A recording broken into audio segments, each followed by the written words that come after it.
কুমিল্লা জেলায় লাকসাম শহরের প্রাণকেন্দ্রে আয়নাঘরের সাইনবোর্ড এখন দেশব্যাপী বহুল আলোচিত।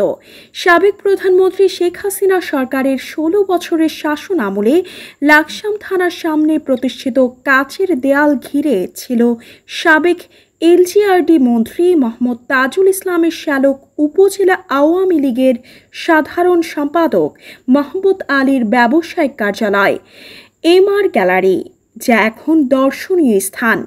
এখানে টাঙানো হয়েছে আয়নাঘরের সাইনবোর্ড। লাকসামের যুবরাজ খ্যাত মাফিয়া ডন মোহাম্মদ আলীর অজানা অনেক শ্বাসরুদ্ধকর কাহিনী এই ভবনের নীরব সাক্ষী। দিনের বেলায় এটি মোহাম্মদ আলীর ব্যবসায়িক কর্মকাণ্ডে ব্যবহৃত হলেও রাতে চলত চাঁদাবাজি, মদ, জুয়া ও নারীর আসর। ঢাকার কচু ক্ষেতের বহুল আলোচিত আয়নাঘরের আদলে এখানে চলত বিভিন্ন রাজনৈতিক দলের নেতা কর্মীদের উপর নির্যাতন। এখান থেকে নিয়ন্ত্রিত হতো লাকসামের প্রশাসন, চাঁদাবাজি, টেন্ডার, মাদক সিন্ডিকেট সহ সকল অপকর্ম।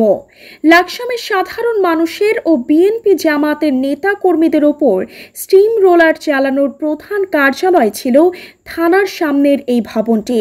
এর বাইরেও 4টি স্থানে এই আয়নাঘরের শাখা কার্যালয়ের কর্মকাণ্ড পরিচালিত হতো, যা এখন সাধারণ মানুষ ও জামাত বিএনপির নেতা কর্মীদের কাছে এক দুঃস্বপ্ন এবং লোমহর্ষক অধ্যায়। এসব আয়নাঘরকে ঘিরে রয়েছে অসংখ্য নিরীহ মানুষ ও ভিন্ন মতাবলম্বী রাজনৈতিক নেতাকর্মীর আত্মচিৎকার, নির্যাতন, কান্না ও আর্তনাদের কাহিনী।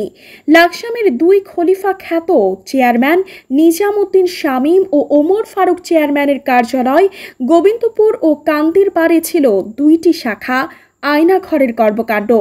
বাকি 2টির কার্যক্রম পরিচালিত হতো লাকসাম পৌরসভার 5 নং ওয়ার্ড কাউন্সিলর মনসুর আহমদ মুন্সি ও 6 নং ওয়ার্ড কাউন্সিলর আবু সাইদ বাচ্চুর পশ্চিমগাঁও ও রাজঘাট কার্যালয় থেকে। আয়নাঘরের এই 4টি শাখার কর্মকাণ্ড প্রধান কার্যালয় থেকে উপজেলা পরিষদের ভাইস চেয়ারম্যান মাহমুদ আলী পর্যবেক্ষণ করতেন। প্রতিদিন আয়নাঘরের শাখায় পরিচালিত কর্মকাণ্ডের রিপোর্ট, লব্ধকৃত অর্থ জমা হতো মহব্বতের কাছে, যার বদৌলতে মাহমুদ আলী বিগত 16 বছরে বাড়ি গাড়ি, ব্যবসা, বিশাল অট্টালিকা সহ নামে বেনামে অঢেল সম্পদের মালিক হয়েছেন। আয়নাঘরের 4টি শাখার জল্লাদ খ্যাত শামীম, ফারুক, মুন্সি, বাচ্চু বিশেষ বিচার কার্যে প্রধান কার্যালয়ে উপস্থিত থাকতেন। তাদের পরামর্শক্রমে পরিচালিত হতো সকল কর্মকাণ্ড। ছোটখাটো বিষয়গুলো শাখা কার্যালয়ে সম্পন্ন হতো। বড় ধরনের বিষয়গুলো মহব্বতের উপস্থিতিতে প্রধান কার্যালয়ে চূড়ান্ত হতো, যাকে এখন মহব্বতের কসাইখানা হিসেবে আখ্যায়িত করছেন অনেকে। মহব্বতের নেতৃত্বে পরিচালিত আয়নাঘরের আদেশ, নির্দেশ ও রায় ছিল চূড়ান্ত, যার আপিল করার সুযোগ নেই। কোনো কারণে মন্ত্রী মোহাম্মদ তাজুল ইসলামের কাছে কেউ আপিল করলে তিনি আবার মহব্বতের কাছেই পাঠাতেন। ফলে ভুক্তভোগীর কপালে দুঃখ দুর্দশা আরও বাড়ত। কাউন্সিলর বাচ্চুর বাসার নিচে অবস্থিত আয়নাঘরের শাখাটি ছিল কসাইখানা হিসেবে পরিচিত। চোখ বেঁধে জামাত, শিবির, বিএনপির নেতা কর্মীদের নিজ হাতে নির্যাতন করত বাচ্চু। হাত পা ভেঙেছে অনেকের। তাদের ব্যবসা প্রতিষ্ঠান ও বাড়িতে হামলা, চাঁদাবাজির পরিসংখ্যান অসংখ্য। ফারুক চেয়ারম্যান শামীম মুন্সির নেতৃত্বে চলত মোহাম্মদপুর, কান্দিরপাড় ও রাজঘাটে জল্লাদের কর্মকাণ্ড। তাদের নির্যাতনের শিকার দৃশ্য দেখে জামাত কর্মী আহসান উল্লাহ মিয়াজির মা শোকে স্ট্রোক করে মারা যান। এর কয়েকদিন পর আহসান মিয়াজিও মৃত্যুর কোলে ঢলে পড়েন। পুকুর ভরাট, নদী থেকে বালু উত্তোলন, মাদক নিয়ন্ত্রণ ও দখল বাণিজ্য নিয়ন্ত্রণে তাদের বিকল্প ছিল না।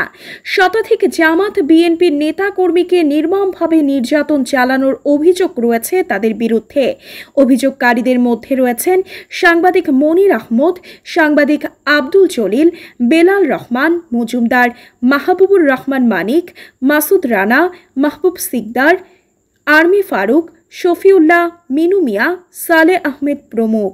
লাকসাম থানার এসআই বোরহান ও মাকসুদুর রহমান আয়নাঘরের পরিচালনা কমিটির অন্যতম সদস্য হিসেবে দায়িত্ব পালন করেন বলে অভিযোগ রয়েছে।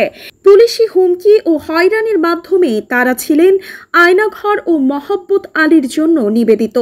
জিজ্ঞাসাবাদ ও তদন্তের নামে তারা জামাত বিএনপির নেতা কর্মীদের ধরে এনে আয়নাঘরে রাখতেন। তারপর এখান থেকেই হুমকি ধুমকির মাধ্যমে দফা রফা করতেন। আয়নাঘরের বদৌলতে এর সাথে সংশ্লিষ্ট গডফাদাররা হাতিয়ে নিয়েছেন কোটি কোটি টাকা।